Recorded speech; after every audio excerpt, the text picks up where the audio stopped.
메니에르시 병은 난청과 어지럼증을 기반으로 하는 질환입니다.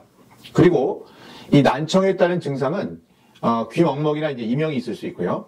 또 이제 어지럼증으로 인한 회전성 어지럼증 이외에 이제 뭐 속이 메스꺼리거나 뭐 두통, 이후에 이제 뭐 이통 같은 신경통 증상 등등이 이제 발생할 수 있겠습니다. 안녕하세요. 해피뉴의 유신영 원장입니다. 8시까지 진료를 하고 또 이렇게 방송을 하기 위해서 앉아 있습니다. 그래서 얼굴이 많이 초췌합니다. 오늘은 그 메니에르시 병의 약물 치료 전반에 관한 이야기를 해보고 싶습니다. 이 약물 치료는 정답이 나와 있는 것은 없습니다. 그 이유는 메니에르시 병이라는 질환은 100% 밝혀지지 않은 질환이고, 더군다나 이제 학문적 발전이 크게 이제 미국과 이제 독일을 주축으로 한 유럽에서 발전되어 온 관계로 큰 두 흐름 간의 이제 차이로 말미암아 우리나라에서도 이제 각 대학의 교수님들께서 어느 학풍의 영향을 더 많이 받으시는가에 따라서 약물을 사용하시는 세부적인 방법에는 좀 차이가 있기 때문입니다. 그렇지만 이제 제가 이런 시간을 만들게 된 것은 약물 치료를 하는 데 있어서 이제 기본적인 원칙들이 존재하고요. 이 원칙들은 이제 최소한 공유되어야 하는데, 일부에서 이 약물 치료의 원칙을 위배해서 정확한 검사나 상담 없이 환자분의 증상만으로 이제 약물을 처방하는 사례들이 진료실에서 이제 보고 있기 때문에 안타까운 마음이 좀 들고요. 또 하나는 이제 제가 진료한 환자분들께 제 치료 원칙을 좀 자세하게 소개해 드림으로써 혹시나 이제 진료실에서 이해가 덜 되신 분들이 있다면 이런 방송을 통해서 좀 더 이해를 돕고자 하는 마음에서 이렇게 카메라 앞에 앉아 있습니다. 여러분들이 이제 이미 잘 아시다시피 메니에르시 병은 난청과 어지럼증을 기반으로 하는 질환입니다. 그리고 이 난청에 따른 증상은 귀 먹먹이나 이제 이명이 있을 수 있고요. 또 이제 어지럼증으로 인한 회전성 어지럼증 이외에 이제 뭐 속이 메스꺼리거나 뭐 두통, 이후에 이제 뭐 이통 같은 신경통 증상 등등이 이제 발생할 수 있겠습니다. 그리고 이러한 증상들을 일으키는 원인은 뇌의 달팽이관의 압력 조절이 잘 안 되는 것에서 그 원인을 찾을 수가 있겠습니다. 자, 이 난청과 어지럼증, 이 두 가지 증상은 항상 존재하는 것이 아니고요. 증상이 있을 때가 있고 없을 때가 있다는 것도 그 메니에르시 질환의 특성입니다.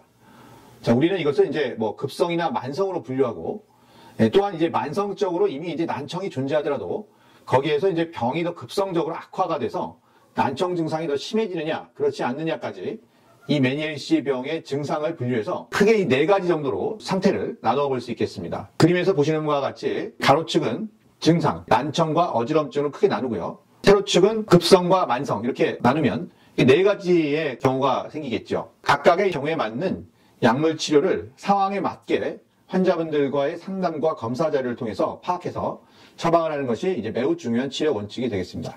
자, 그러면 이 4가지 상황에 대한 치료 약물에 대해서 각각의 목표와 약물의 종류에 대해서 설명을 드리고자 합니다. 첫 번째로 갑자기 이제 난청이 발생했다. 급성 난청입니다. 이 급성 난청의 주 증상은 안들림보다는 귀 먹먹과 이명이 주 증상이 되는 경우가 많고요. 환자분들께서 이 증상을 놓치지 않고 기억하시고 계셨다가 갑자기 이 증상이 이제 발생해서 하루 이상의 증상이 지속되는 경우에는 병원에 오셔서 난청이 발생하였거나 아니면 기존에 존재하고 있던 난청이 더 심화가 된 것이 확인이 되는 경우에는 환자분의 병력을 고려해서 스테로이드 약물 치료를 이제 고려하게 됩니다. 급성 난청의 치료 목표는 청력의 회복입니다. 메니에르시 병은 재발을 기본적으로 하기 때문에 이 스테로이드 치료에 있어서는 내성을 고려해서 그 이득과 손실을 고려해서 결정을 해야 하고요. 이때는 그 청력 떨어진 정도나 과거 약물 투여하실 시의 용량, 그리고 과거의 그 약물의 반응 정도 등이 참고를 해야 되기 때문에 병력 청취 및 상담이 이제 매우 중요합니다. 자, 두 번째는 갑자기 이제 어지럼증이 생겼을 때 이제 급성 어지럼증입니다. 갑자기 이제 속이 메스꺼리고 빙글빙글 핑핑 이제 돌고 있을 때는 이제 다 필요 없고요. 무조건 이제 증상을 완화시키는 약물을 투여해야 합니다. 이때는 구토 등이 동반될 수 있기 때문에 경구용 약물이 구토에 의해서 흡수가 안 될 수도 있고요. 저의 경우는 이제 토를 해서 약물이 흡수가 되지 않았다고 판단이 되면 다시 한번 동일한 약을 복용을 이제 권유합니다. 또한 이제 복용이 안 되는 경우에는 주사제 치료도 가능하겠습니다. 이때 이제 사용하는 약물은 전정기능 억제제나 항구토제 등 이 진정 기능이 강한 약물을 사용하고 있습니다. 따라서 이 약물을 급성기 어지럼증이 끝났는데도 지속적으로 사용하는 것은 이 뇌를 억제시켜서 졸림이나 인지 기능을 저하시켜 무력감 등을 유발할 수 있는데, 문제는 이제 아직도 이제 많은 병원에서 이 약제를 수개월씩 처방을 하면서 환자들에게 치료를 하고 있는 상황이라서 굉장히 안타깝고요. 저는 개인적으로는 절대 반대하고 치료 원칙에도 위배가 된다는 것을 이제 분명히 말씀을 드리겠습니다. 세 번째는 이미 이제 난청이 발생하고 난 이후 만성기 난청이 되겠습니다. 이에 대한 치료 목표는 청력을 보존하는 것입니다. 즉 이제 더 떨어지지 않게 해야 하는 것이죠. 모든 환자분들이 약물 치료로 청력이 올라갈 수 있다면 얼마나 좋겠냐만 그럴 수는 없고 최소한 이제 더 떨어지지 않게 보존하는 것이 목표가 되겠습니다. 이때 가장 중요한 것은 뇌의 압력이 일정 수준 이하로 조절이 되어야 하는 것이고요. 따라서 최소한 한 2, 3개월 정도의 압력 조절이 잘 되고 청력이 보존이 될 때까지는 그 이뇨제를 기반으로 하는 뇌의 압력 조절제를 사용하고 있습니다.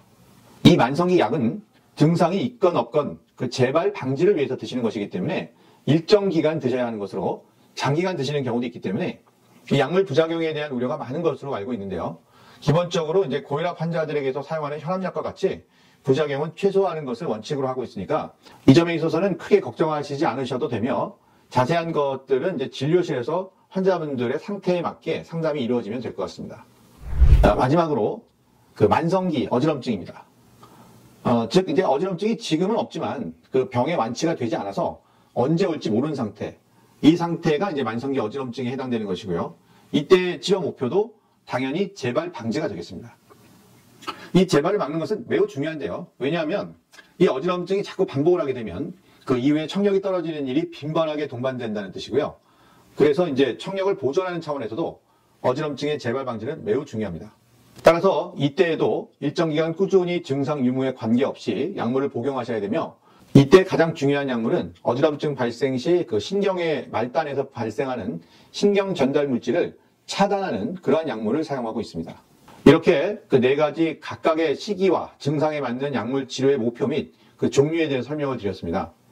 다시 한번 말씀을 드리지만 그 약물 치료와 생활 습관 조절을 하게 되면 치료율은 약 80% 정도이고요. 그 메니에르시 병의 약물 치료 기간은 최단 3개월에서 최장은 2년 정도로 환자분들의 상태에 따라서 다양하다는 것을 말씀을 드립니다. 환자분들께서 본인들의 몸속에 약물을 투여하실 때는 내가 이 약을 도대체 왜 복용하고 그래서 얻고자 하는 목표가 무엇인가를 정확하게 알고 계시고 투약을 하는 것이 중요하고요. 주로 이제 하루 2번 복용하는 만성기 약을 갑자기 급성 증상이 생겼다고 해서 한 번 더 복용하시는 그러한 행동들은 이러한 그 약물 치료의 원칙을 이해하지 못하는 상태에서 나오는 행동들이라고 저는 판단이 되기 때문에 오늘은 이런 시간을 만들어 보았습니다. 메니에르시 병으로 고생하시는 환자분들께 정확한 치료 원칙을 제공해 드림으로써 조금이라도 환자분들의 치료에 도움이 되었기를 바랍니다. 감사합니다.